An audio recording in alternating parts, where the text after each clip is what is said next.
حضرت مرزا مظہر جانے جانا فرماتے ہیں کہ بارش ہوئی تھی تازی تازی دلی میں، تازی تازی بارش ہوئی تھی۔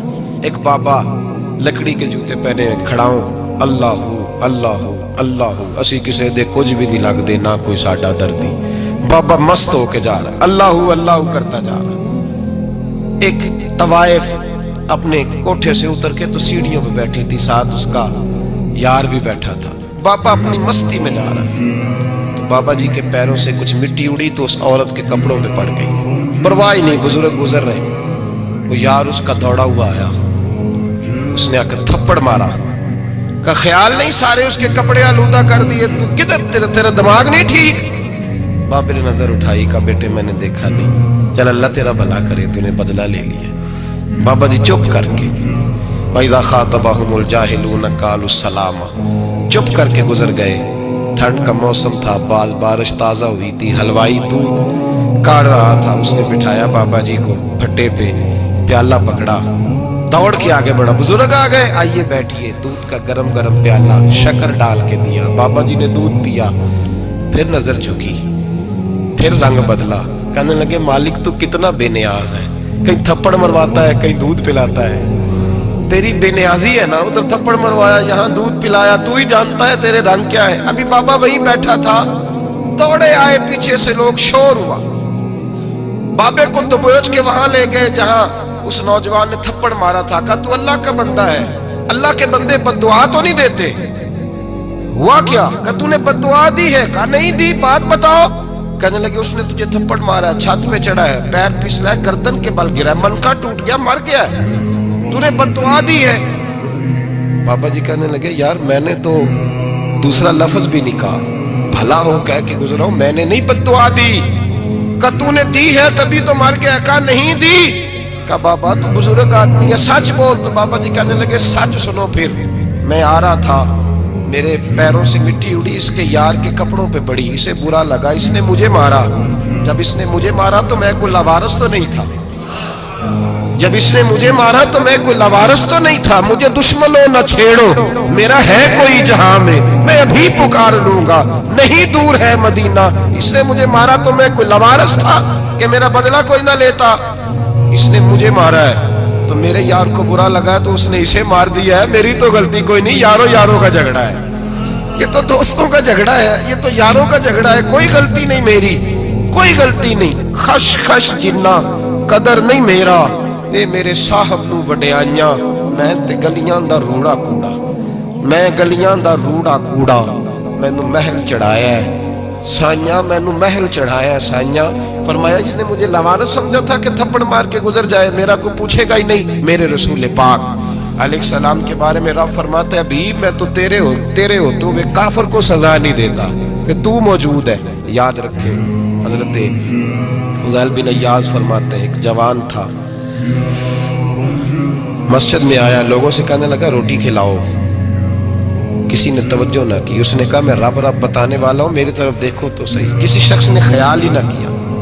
پھر اس نے کہا یار تھوڑا سوچو، نمازیوں سے کہا، اہل علاقہ سے کہا، انہوں نے کہا تیری طرح کے بڑے درویش دیکھیں۔ مسجد کے محراب میں وہ رب کریم کا بندہ انتقال کر گیا۔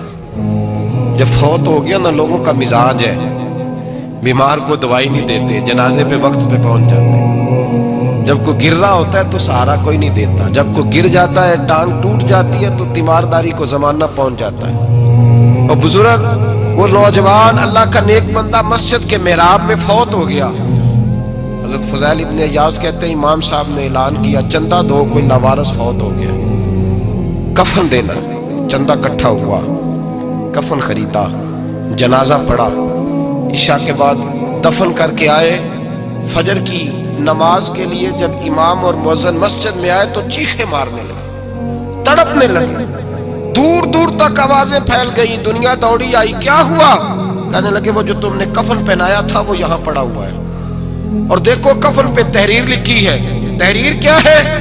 عرش کے مالک نے فرمایا میرے دوست نے روٹی مانگی تم نے دی نہیں، اس نے تمہیں میرے قریب کرنے کے لیے اپنی طرف توجہ کرائی، تم نے کی نہیں، اور میرا یار تمہارے کفن کا محتاج تھا، سنبھال کے رکھو اپنا کفن، میں نے اسے جنت کا لباس عطا فرما دیا ہے، سنبھال کے رکھو، یہ کوئی لاوارثوں کا ٹولہ ہے۔ یاد رکھیں جو وارث والے ہیں ان کا رنگ اور ہے، جو ماننے والے ہیں ان کا مزاج اور ہے. اپنی زندگی لوارسوں کی طرح نہیں گزارے، تھوڑا سا ادھر گیا تھا تو پھر تھوڑا سا ادھر گیا تھا تو تھوڑا سا. یہ کیا بات ہے؟ یہ کیا بات ہے؟ اپنے آپ کو، اپنی نسبت کو، اپنے عقیدے کو مضبوط رکھیں. 1 انچ کے لیے اعلیٰ حضرت فاضل بریلوی رحمت اللہ علیہ کے مکان کی دیوار گر گئی. ایک کونا مکان کا، آپ جانتے ہیں پرانی دیواریں چھوٹی ہوتی تھی اور بارشوں میں اکثر گھروں کی دیواریں گری ہوئی ہوتی تھی. ایک سائڈ کی دیوار گر گئی تو اس کونے میں ہندوؤں کا گھر تھا. اب مستری صاحب رات کو آئے، ان سے بات ہوئی تو کہنے لگے سویرے کام شروع کروں گا. کہا 1-2 صاحب نے کہ ہندوؤں کا گھر ساتھ ہے اور وہ دشمن بھی بڑے زیادہ ہیں، تو رات کو ہی ہو جائے. کہنے لگا جی نہیں، میری مجبوری ہے، مزدور کہاں سے لاؤں گا، بڑے معاملات ہیں، سویرے شروع ہوگی. اب رات کو مولانا ظفر الدین بہاری علیہ رحمہ کہتے ہیں بچے مدرسے کے، باقی سارے لوگ، سب کو جمع کیا گیا. چونکہ اس طرف سے تھوڑا خطرہ تھا ہندوؤں کی جانب سے. کہا جناب یہ بڑے دشمن ہیں اسلام کے، تو اس طرح کرو کہ 2-3 بچوں کی ڈیوٹی لگائیں یا کچھ لوگوں کی یہاں رات کو پہرا دیا جائے. ٹھنڈ بھی بڑی زیادہ تھی، کھڑا ہونا بھی مشکل تھا. اعلیٰ حضرت رحمت اللہ علیہ عشاء کی نماز کے بعد جلدی حجرہ خاص میں تشریف لے جاتے تھے. اس رات جب دیکھا نا باہر شور ہو رہا ہے تو اسی طرح سر پہ ایک رومال لپیٹا تو باہر آ گئے. کہنے لگے کیا شور ہے؟ کہ حضور سردی ذرا زیادہ ہے تو یہاں کسی کی ڈیوٹی لگانی ہے پہرے کی.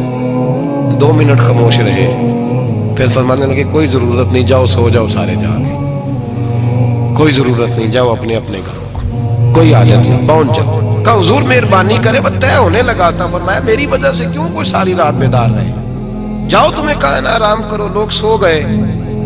صبح فجر کی نماز پڑھ کے اعلیٰ حضرت رحمت اللہ تعالی علیہ جب سیڑھیاں اتر رہے تھے رضا مسجد کی، تو وہ جس ہندو کی جانب سے زیادہ خطرہ تھا وہ سیڑھیوں پہ بیٹھا تھا، مسجد کی سیڑھیوں پہ. سب لوگوں کی توجہ ہو گئی. کہنے لگا مولانا میں کلمہ پڑھنے آیا ہوں، مجھے کلمہ پڑھا کے مسلمان کرنا، میں کلمہ پڑھنے آیا ہوں، مسلمان کریں. لوگوں کی توجہ. اعلیٰ فرمانے لگے نہیں ابھی تو انتظار کر، تھوڑی دیر کے، اچھی طرح سوچ لے، جذباتی فیصلہ نہ کر، یہ تو آ رہا ہے. یہ کہہ کے جب 2 سیڑھیاں نیچے اترے اس کے پاس سے تو اس نے پیر تھام لیے. کہنے لگا اب ایسے تو نہ کرو، رونے لگا. اعلیٰ حضرت رحمت اللہ نے کلمہ پڑھایا، کچھ باتوں کی نصیحت فرمائی، تشریف لے گئے. گھیرنے والے گھیر کے بیٹھ گئے. کہنے لگے ہمیں بھی بتا بدلا کیسے ہے. کہنے لگا دیوار گر گئی، آدھی رات کے وقت، آدھی رات تک انتظار کرتا رہا، پہرے دار کوئی نہیں، تو 2 تلواریں لے کر جب میں ان کے مکان کی جانب بڑھا، میں نے کہا آج گردن کاٹوں گا اور کاٹ کر کے نکلوں گا. کہتا ہے جب میں قریب آیا تو 2 شیر کھڑے تھے، اوپر سے پلٹ کے آیا تو پھر کھڑے تھے، ادھر سے پلٹ کے آیا تو پھر کھڑے تھے. فرماتے ہیں میں 2 گھنٹے کے بعد آیا تو پھر پلٹ کے کھڑے تھے، میں پھر 1 گھنٹے کے بعد آیا، سحری کا وقت ہو گیا تو پھر پلٹ کے کھڑے تھے. اب میں ڈر کے بھاگا. کہتے ہیں فاضل بریلوی نے اپنی کھڑکی سے منہ باہر نکالا. کہنے لگے اور کتنا تجربہ کرے گا، مجھے تو لاوارث سمجھتا ہے، لاوارث ہوں میں، اور کتنا تجربہ کرے گا، بس کر مان جا. میں نے کہا حضور یہ کون ہے، مجھے بتائیے تو صحیح یہ کون ہے. تو کہنے لگے میں نے ساری زندگی رسول اللہ کی عظمت کا دفاع کیا ہے، ساری زندگی غوث اعظم کے نعرے لگائے ہیں. ابھی تو یہ مدد صرف غوث پاک جیلانی کی بھیجی ہوئی ہے، ابھی تو غوث اعظم کی بھیجی ہوئی مدد ہے. مولا علی ابھی پیچھے ہیں، 2 جہاں کے محبوب ابھی اس سے پیچھے ہیں، وہ تو ابھی پیچھے ہیں، پیچھے کھڑے ہیں کہ ضرورت پڑی تو ہم بھی تیار بیٹھے ہیں.